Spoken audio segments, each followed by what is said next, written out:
Welcome to Between the Horns, presented by your Southern California Toyota dealers. Camryn Irwin alongside my very good friends JV Long and Maurice Jones-Drew. We are getting ready for Thursday night football. A little primetime action for the Los Angeles Rams this week. Short week. How you guys feeling on this short one?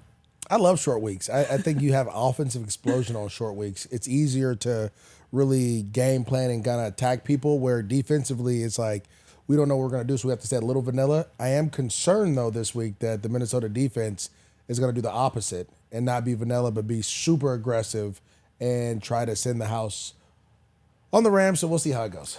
You know, I've been saying all season, I thought the first month of the year is going to be really tough. The Rams were going to take some body blows, but I had this little 2 home games in 5-day grouping circled because it was the key to last season. I think getting those 2 wins against the Commanders and the Saints. I didn't know the Vikings would be coming in with only 1 loss, but nonetheless, 1 down against the Raiders, 1 to go, and I think it changes the course of your whole year. Well, it's also been a really nice week in Los Angeles. You consider what's happening with the Dodgers. They have their, game 1 of the World Series come Friday. It feels like there's some good energy. Do you think that's going to help us going into Thursday night? Yeah, you know, first, shout out to LeBron James and Bronny for doing something historical, which I think every NFL player or every athlete would love to do, is to play with their child, man or woman. And so that was awesome. That was great energy. It was awesome to see that last night. Obviously, the Dodgers, even though I'm a Bay Area guy, the Dodgers, which I heard is going to be crazy. But I think there is a lot of energy around the city. And if the Rams are able to pull this one off on Thursday, I think it'll really be a springboard for them to get going forward. What high school class is Deuce? Yeah, it would never. What did tell me? Just tell me. 2027. He's 27. All right, so maybe like the 2031 NFL draft. Yeah. Whatever team he goes to, just a 1-week contract. Yeah, give for me a Maurice. 10-dayer. Give me a 10-dayer. Get lined up in the eye. You can just lead the way. I got on him. 1 carry. 1 carry, and then I'm going to just fall out because I'm probably going to break everything in my body if I go out there and try to hit anyone. I was going to say, I thought at times you had hopped into practice. Is that not true? You show them how it's done? For little kids, yeah. When they're like 13, 14 years old, they don't know what they're doing. And you're out here with these pros, man. I'm not going to lie. We're at the facility, and I walk around, and I'm like, I can't believe I played with some of these big, giant dudes. Like, how did this work out? I must have been crazy. And now, I'm coming back to being, sane again. You were born 1 generation too early, because you would have crushed the NIL scene. Oh, man, I can't.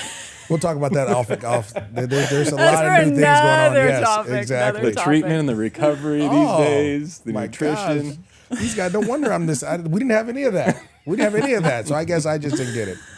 Well, the Rams coming off a win over the Raiders. It was a fantastic way to get it done. It was a defensive performance, 4 takeaways on that side of the ball. However, there is a bit of levity coming into this Thursday night football, considering where the Rams now sit in the NFC West and just the general picture of the National Football League. The trade deadline is just around the corner.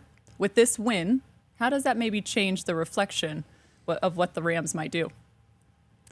I think it gives them the right to play these next 2 games out. And I mean that win or lose tomorrow night, because you got a chance to take a big swing at the Seahawks. Right now, they're the only team in the division with less than 4 losses, and you got 2 games head-to-head against them.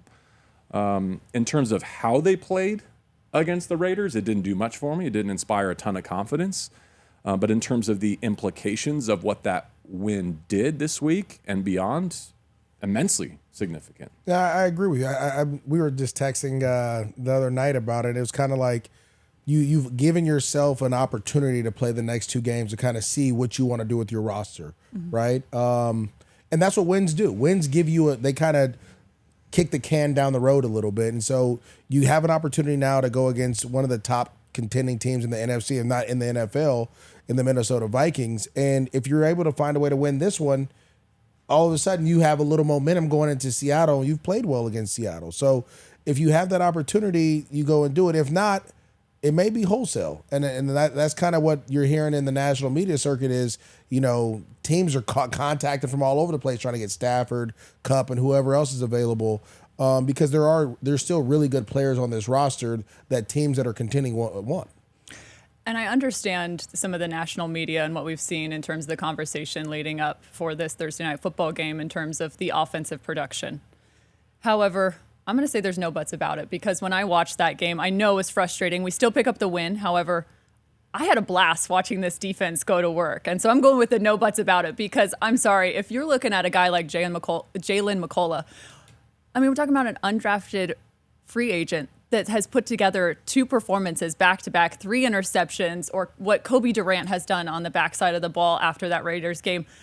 As a Rams fan, I understand there's some frustration on the offense, but the defense performed, and it's something that this young defense that we've been looking for, they are currently growing. What were some of your biggest takeaways watching this defense play out? Yeah, not just the offense, but the kicking game is wobbly again, too. I mean, the defense won that game. The other 2 units did not perform. And look, that was probably the worst team the Rams are going to face this year. Like, they got the Raiders at the right time, and make no apologies, because that matters in the league. Who you play and when they play them. 4 takeaway game, great for a team that I think had that many in the previous games before the bye combined. You'll take it, no excuses. But I also know that 3 of those were pretty much gifts. Like, one you really earned. The scoop and score you really earned. The other one's kind of Minshew mania for me. Yeah, I think I guess I'm a glass half full kind of guy, because going into the season, the question mark was, what is this defense going to be? How is Chris Shula going to be as a DC? What's going to go on? The offense is going to need to carry him. And since the start of the season, it's been the opposite. The defense has been making plays. They've been finding ways to get off the field, to create turnovers, and now they win you a game. Now, you don't want to live this way in the world of the NFL with all the different rules, but if this is a confidence for them to continue to build off that, it's awesome. And then we've talked about it. I haven't seen a tackle block Jared Verse yet, and he's went against some of the top guys in the NFL, and yet he continues to dominate, which is a consistent piece that you're looking for. Offensively, like I said, you just have to get healthy. Like, you're really playing with one hand tied behind your back in this situation with so many guys being out. And then the kicking game, I don't know, a lot of times rookies, and I've been a part of rookie kickers, a lot of time rookies need that. It's weird. Sometimes they need like a year off, or sometimes they just need a feel good about themselves. And it seems like once Cardi missed that first one, it was kind of like downhill, downhill, downhill. He started thinking about it. You kind of have to be like water off a duck's back a little bit in that situation, because that swing of the leg is all that matters. I don't want to diminish what the defense did, because there were a lot of ingredients that I think you can build from. We talked about this with Les Snead on Monday. To be months removed from Aaron Donald, like fresh into this post Aaron Donald universe, and to be generating more pressure without him than you did with him as recently as a year ago, it's a big deal. Darius Williams has put things right in the secondary. You could do a lot worse with your trio of corners than Darius, Kobe, and Akello.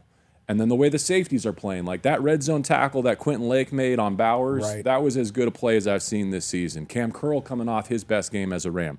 For all the grief, and I know that it's been here in this comment section that the inside linebackers have taken this season, go back and watch what Chris Shula and his defensive staff did in that bye week.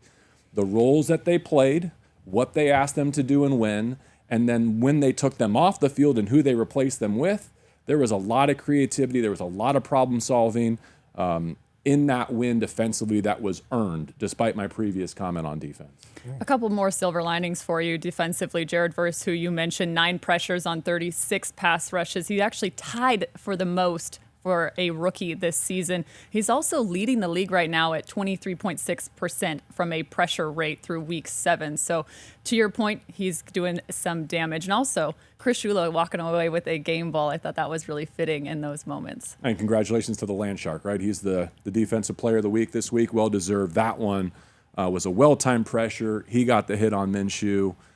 To have a sack and a pick, that's DeMarco Farr stuff. We're on the short list of Rams who have ever done that in the same game. Yeah, and again, I thought the defense, at the end of the day, they needed to show up because of the way the offense was struggling. We knew there was going to be some concerns in protection, and they were able to find a way. And anytime you can score on defense, it's much needed. No doubt.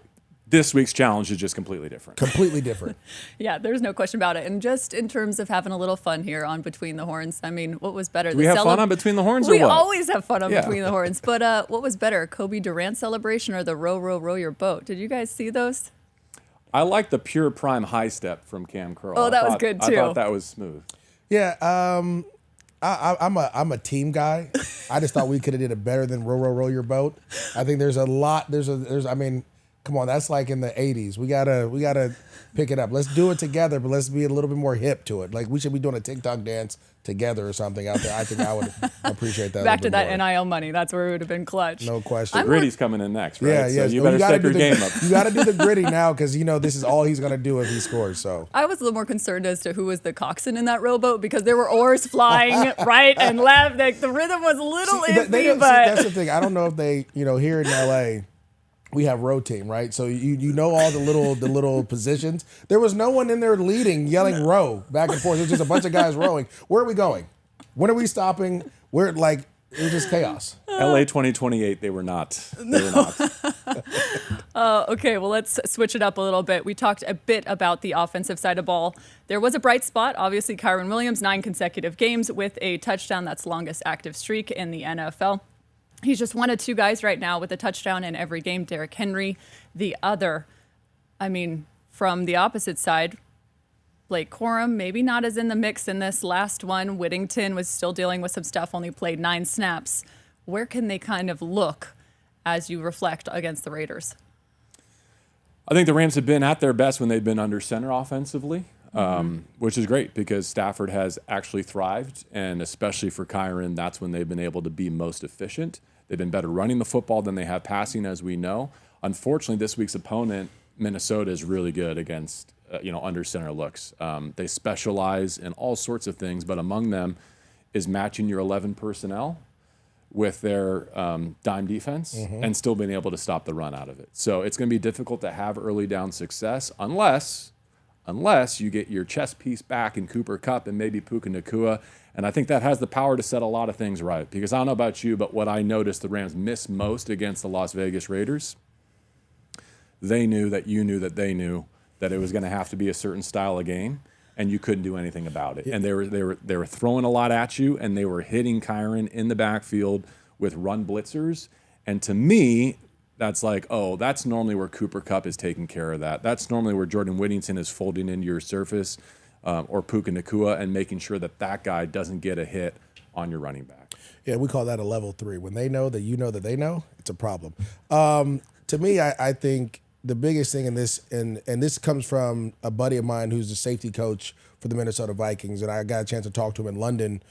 He came to see our high school play, and he was saying that we earn the right to do all these exotic looks because we have to be able to stop the run, right? If you can't stop the run, then it doesn't give us a chance to be in these exotic looks, to do these different blitzes, to run, cover 0 or cover 2. And that's kind of what they do. They're going to put all these guys up at the line of scrimmage and they're going to drop out into cover 2 or they're going to send everyone. And to me, you can't live in the 3rd and long. You can't live in the 2nd and long. You have to be efficient in this game. That's the most, when you watch the Detroit Lions, they were efficient. They were never in 3rd and 10. And when they were, they had a plan for it. And so you have to have a plan if you get put in that situation. And again, you just want to make sure, because these are confusing defenses. We've seen this with the Dolphins and the Rams in 2020. I've actually played against these type of defenses in my time in the NFL. And if you don't pick it up right or identify it right, my goodness. I mean, they can come from everywhere. And so you want to make sure that as you're getting guys back, you're protecting your quarterback as well. What's crazy, though, is because it's World Series time, like they pitch backwards. What I mean by that is in baseball, sometimes you throw an off-speed pitch to steal an early strike. That's part of what Brian Flores and these Vikings have done. Like they present the 2 high shells. They've got great safeties, but they'll blitz you on 1st and 2nd down, get you in trouble, and then they'll play coverage on 3rd down. Like they'll just play vanilla, make you throw it shy of the sticks and tackle and be done with it.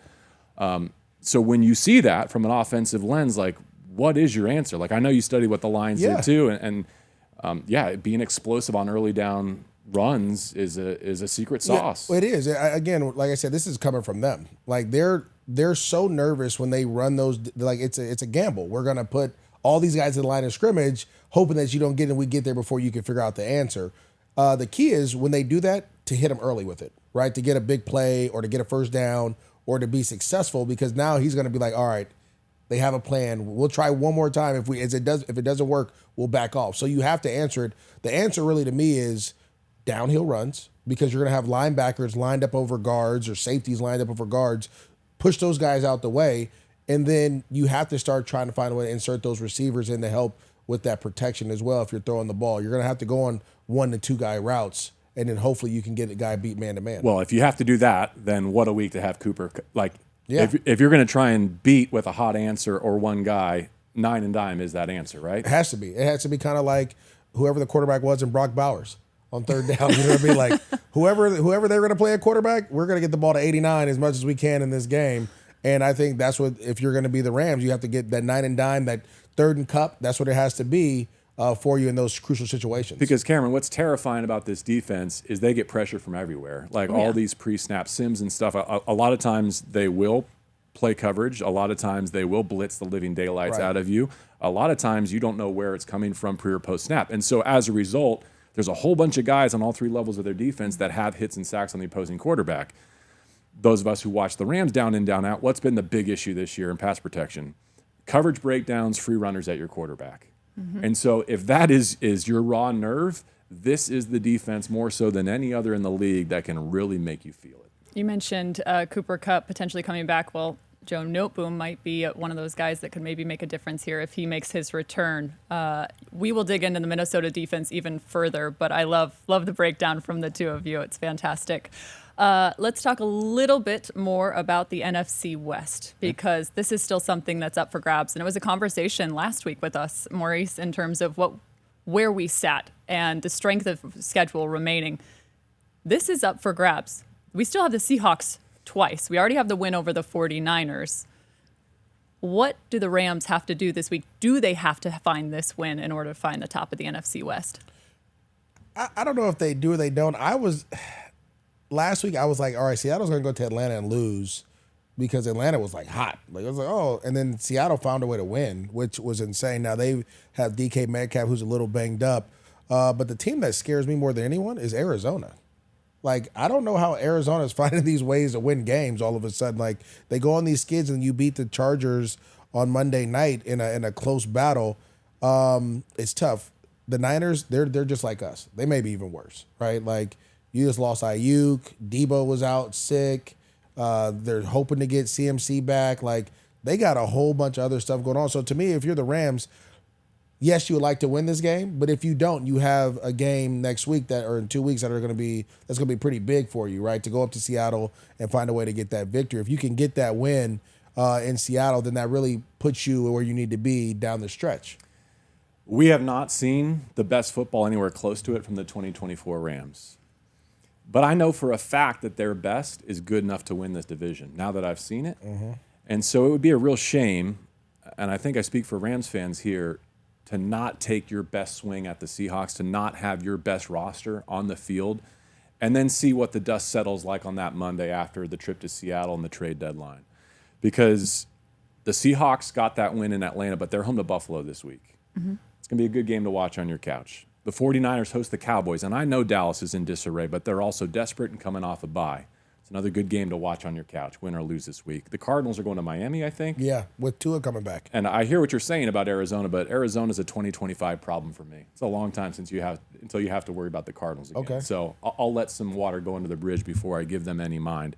But my point is, beating the Raiders, I think, gives you the margin to play this as a 2-game stretch. Now, that being said, if you can't get this one on Thursday night, it's going to be a long, uncomfortable wait for that trip to Seattle, and I get that. I'm sensitive to that, which is why I say get greedy, get on a winning streak, and then go to Seattle and take your big swing.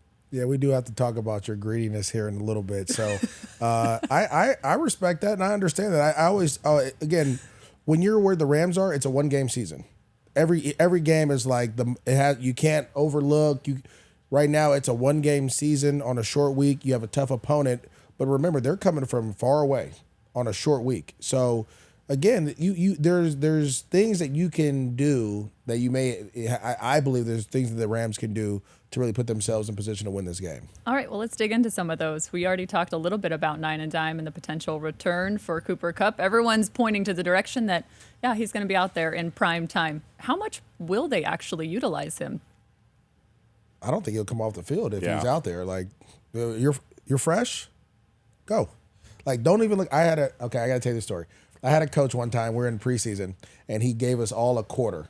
And he was like, in this quarter, Don't look to the sidelines. I don't care if you're tired. You could be on a 20-play drive. You have the whole drive. So I was like, oh, whatever. Well, just my luck. I have the second quarter. We're on a 15-play drive. I'm exhausted. So I looked at the coach to tap to come out, and he turns his back on me. That's what I would do to Cooper Kupp if he tried to come out. I'm just going to turn my back and say, look, don't even look over here, where you're out there. Don't even look. I think Stafford's passer rating is like some 20 points higher in his tenure as a Ram when Cooper's out there when he's not. Like, that's what you should be banking on as a Rams fan here in these next 24 hours. You got the right to play chess again this week. It's been a long time since you've been able to play anything but checkers.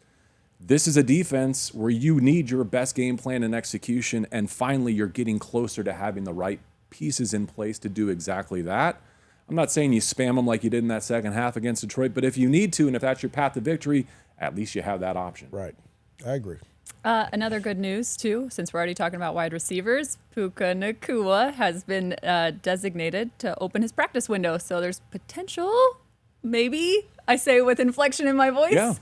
Who knows? I'll say it again because it really felt it against the Raiders. And I'll add Jordan Whittington to this conversation, too, because in a couple of months, he's filled those shoes admirably. Like, to play offense the way this team was built to play offense, you need those hybrid receiver tight ends. And I love our other receivers. From listening to this show, I'm as big a Tutu fan as there is. Yeah. Demarcus Robinson is my guy. Tyler Johnson, another great play against the Raiders.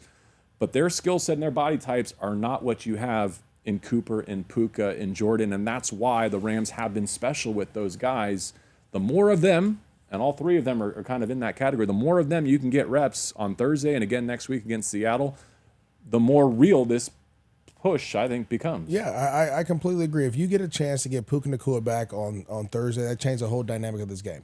I think the game now is completely changed. Even with the offensive line woes and issues you have there, the game is different now because when you looked at the Raiders, they were like, look, we're going to force you to throw the ball to these dudes in tight coverage, and they have to make these tough catches. Well, if you have your guys, now all of a sudden, if Puka Nacua acts like he's blocking the linebacker and goes out to a route, that's an easy throw, easy pitch and catch. And so it opens up for everybody, all the tight ends that played. It opens up the running game. It opens up everything because now you have to worry about other pieces where a lot of guys, and it's not saying that Tutu Atwell and the other receivers can't do it. It's just, like you said, their body types doesn't allow you to put Tutu in there to dig out a linebacker. Why would I put him in there to do that, right? His job is to stretch the field vertically. And so if you can figure out if you can get these guys back, that puts more pressure on Brian Flores to have to really account for those guys. When this offense is at its best, run looks like pass looks like run, pre-snap you can't tell, post-snap sometimes you can't tell. When's the last time that it's looked like that? Man, a little bit in Detroit. I was about to say, yeah, same thing. So that's why, again, I'm not giving up on this offense. I'm not giving up on this season until I see that again because I know that's how this organization was built to play. Let's move forward because you guys have already been talking so much about the Vikings. You guys have flipped the page, and I'm not surprised because this task is right in front of us. I'm curious with all this conversation about the defense from Minnesota and what Brian Flores has been able to do. Where does it really lie in terms of the pressure? Is it on Stafford? Is it on McVay? Is it on play design? Is it on Reed? Because I know there's so much deception in their defense. Yeah, I think you have to have a plan for it, meaning you have to have a package, and that's what scares me on a short week, right? That you have to have a plan. If we see this front and this look, we have to get the ball out wide. It can't be to like a slant inside because that's where they drop guys out and pick the ball off. That ball has to go out towards the sidelines because then you're more protected instead of Stafford throwing it across the middle. This is the thing. He runs a very simple defense. It's very simple. It's not complex at all. Either they're going to run too high shell or they're going to put everybody on the line of scrimmage and make you think that they're going to simulate blitz or not. And you just have to have answers for it. And again, that is in the plan, and then that's on the players executing said plan. I go back to the Dolphins. I go back to the Dolphins game in 2020 when they had a plan, but it wasn't executed, right? And I go now to this one like we've seen Aaron Rodgers get messed up by it. We've seen Sam Darnold and the Niners get messed up by this plan. You have to figure out a way and understand there's someone who's going to tell you what's going on. If it's a safety or a linebacker, someone has to tell you, and you have to be able to believe that and trust that, and then get to your answers for every defense. Their scheme has been so good and so well executed this season, they haven't even needed their first-round edge rusher. It's insane. Like, is that not a humble brag? Like, they're Jared Verse, right? Dallas Turner, who they traded a whole boatload of capital to go get. He's playing 20% of snaps. Can you imagine the Rams right now playing Jared Verse 20% of snaps? No. But like Van Ginkel and Grenard and Patrick Jones, their off-ball linebackers have a bunch of QB hits. They've got their Ferrari in the garage. That's wild. Yeah, and Harrison Smith is playing like he's 20 again, which is crazy. They've done a great job. And again, this is coming from a buddy of mine that I went to high school with. It's simple to them, but it looks complicated to the offense, which that's normally what Sean McVay's offense is, right? It's simple to us, but it looks complicated to you guys with all the motion and shifts. And yet, tell me if I'm wrong. To defeat it, you got to be cerebral enough and gutsy enough to attack it. And I know a guy. Yeah. Right? I know a guy that knows a guy. I know two guys. Okay. Just to give you some context, too, just from the blitz rate, that's 42%. They're currently leading the league, also leading the league in pressures at 89 and hurries at 34. So definitely going to be a bit of a task to take on. Let's switch it over, though, to the offensive side for Minnesota. Sam Darnold is in charge of this offensive attack. What have you seen from him this season? I don't mean to belittle him or his performance, but probably no better than league average quarterback play, which, given the skill around him and the NFL's best defense, is plenty. They don't need much more than that. But he's been sacked a ton. He's fumbled a lot.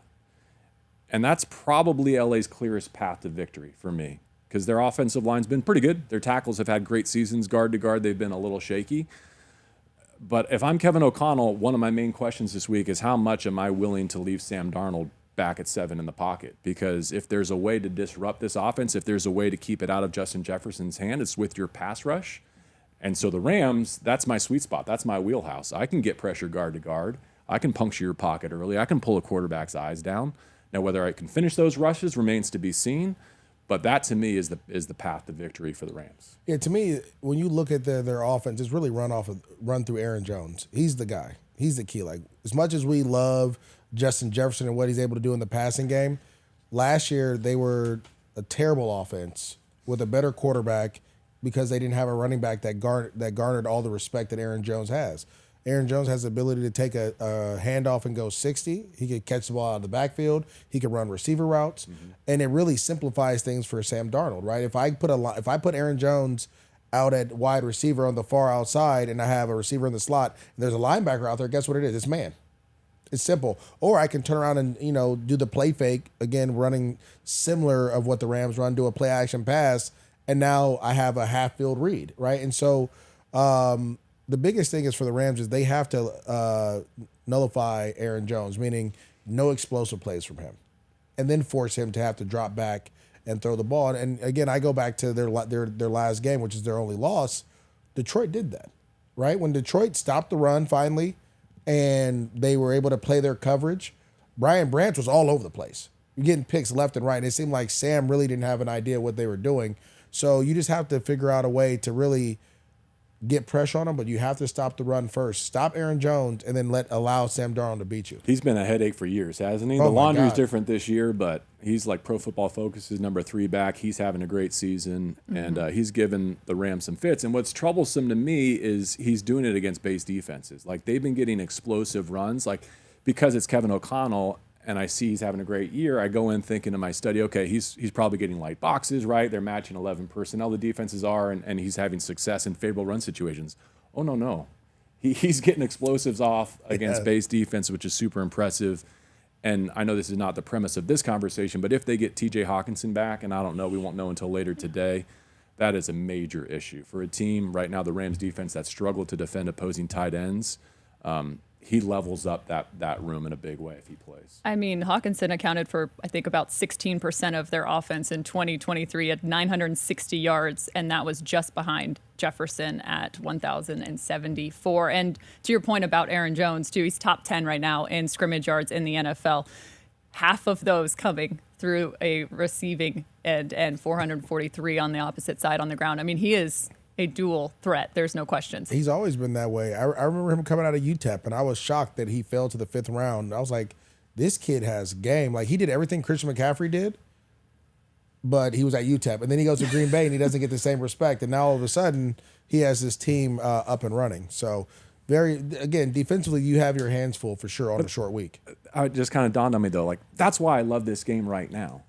Like if we're sitting here talking about the Rams making a playoff push, maybe winning the NFC West, what are you talking about? The right to play a home game in the postseason against a wild card opponent that probably looks a lot like the Minnesota Vikings. So you get it right now before Halloween. This is great. Go make the most of it. Well, and JB, we were chatting a little bit last night too in terms of what's regularly scheduled for the Rams and remaining. Give us a little breakdown because there could be some added pressure for the Los Angeles Rams in the remaining schedule. Yeah, shout out Tim behind the scenes for pulling this out. But like you're going to go on the road and play some really tough environments, and you're going to play in primetime at SoFi Stadium. Like this is the portion of your schedule where it's your time to shine. If you're ready for it, you'll stay right there and play those games. If you're not, you might get that reverse flex action. Yeah, we don't want that. We don't want that. No, we don't. Before we jump into our final keys to victory, I'm curious whether you guys think that this is possible or not. And I tend to think that maybe there's something to what I'm just about to bring up because it tends in our favor. The Lions hangover. Have you heard anything about this? I've experienced it. Exactly. Twice in 2024. Well, we were the first. So teams that have faced the Lions and taken a loss end up losing the next game. Oh, yeah, they're physical. So it was the Rams. It was the Bucks. They lost to the Broncos the week after. The Cardinals lost to the Commanders the week after. The Seahawks lost to the Giants the week after. And now could Minnesota be the next victim, especially on a short week? You know, that used to be the Niners thing. That used to be the Niners deal. When you play the Niners, they were so physical that you lose the next week. I'd love for that. I mean, I'd love for that trend to keep going, right? I just think this. When you do play Detroit, they play such a physical style of ball that, you know, that physicality travels. And it showed on Sunday. Like, Detroit was way more physical in both the running game and on defense than I've ever, like, I was like, oh, they're kind of starting to get in their rhythm a little bit. And you got to be prepared for that. I just think the travel, that game and the travel is going to add a little bit to this game a little bit. You're like trying to convince us that the Lions are the service academy of the National Football League. You know, in college football, you like, triple option week, and you like pour into that preparation. It's completely different than what you do. You take all those bumps and bruises, and then the next team on your schedule get you. Exactly. Hey, if it works in our favor, I'll get behind it. The Rams are that next team on their schedule, so. All right, guys, just some final keys to victory. JV, I will start with you. Don't start with me because I got the dumbest one of the season. No, I want to do it because we got to talk about it. I'm starting because we had this conversation. You guys were already chirping about it, so let's hear it, JV. At least I feel like we've covered like some of the technical elements of this game, so I can go down this road. That's fair. Let's go. I am so done with deferring. What? That is the thing you're supposed to do. You get the ball. Why? Because you get the ball in the second half. At least you have to do something with it, but at least you get an opportunity. That's the thing. You got to do something with it. And the Rams don't control this because they're the home team. But, like, am I kind of rooting for the Vikings to win the coin toss and defer? A little bit. You know why? Because the Rams have not scored a first drive touchdown all season. In fact, they haven't scored a first quarter touchdown all season. And this is the game to do it because the Vikings have outscored their opponents 58-3 in the first quarter. That is not a typo. Plus 55 their margin. They gave up a field goal to the Giants in week 1. They've outscored opponents in the first frame 58-0 since. That is no way to live against the Vikings. You know, it's funny. Every time a person leaves this Rams offense and they go somewhere else, it seems like that offense just explodes. Every time. I feel like it's just LaFleur leaves. He's in green. It's all over the place, right? What is it? Like, because why don't we have that, right? Because we're not leaving. Yeah, we're just staying here, right? We don't get that. I do understand that, but in this game, I feel like we want the ball in the second half, so at least we know where we are. I want it right from the jump. Because if we get it right from the jump and we go 3 and out, then now we're really back. We're swimming. Now we're treading water. Look, here's the other thing with the new kickoff rules and with all these touchbacks, you're getting the ball in the 30. You're like one explosive play or like 3 first downs from being in field goal range to begin with. Shock the system. Like if you're getting the guys back and you feel like this is your time to come alive on offense. So Stafford goes out there, they win the toss. He goes, "We want the ball." You're gonna be excited. Again, they don't get that. They're the home team, so they don't get to call it. It's not their but if they lose it and you get you want the that's ball. fine. That's fine. If the Vikings lose it, yes, I want to say we want the ball and we're going to score. All right, Coach Long. Whoa, I like it. Matt Hasselbeck. We want the ball. We're going to score. Wow.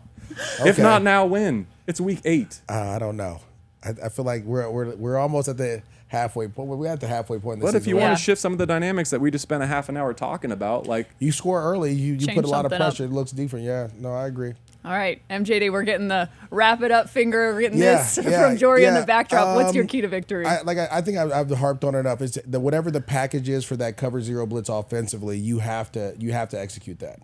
I've seen that destroy so many different teams. It's just like you have to have a plan for it.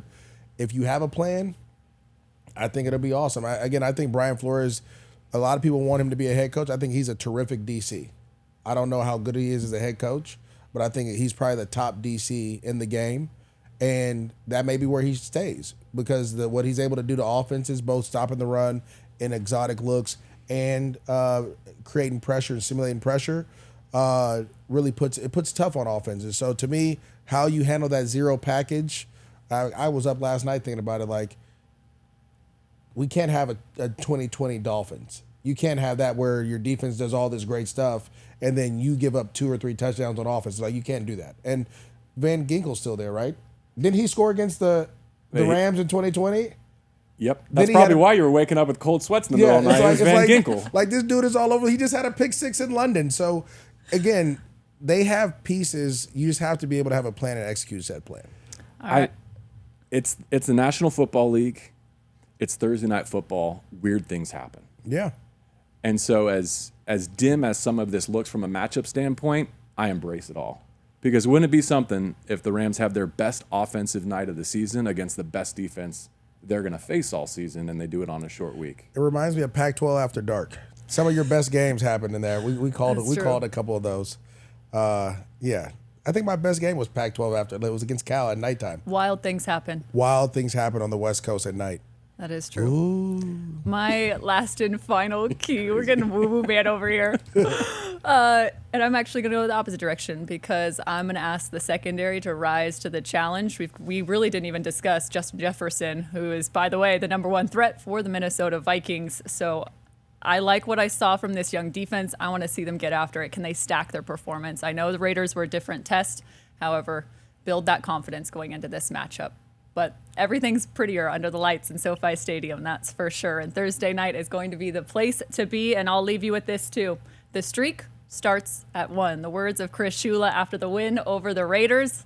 Let's get to number 2. I'm feeling it. You're here. I like it. Thanks for joining us so much on Between the Horns, presented by your Southern California Toyota dealers, Camryn Irwin, JB Long, and Maurice Jones-Drew. We'll see you in SoFi on Thursday.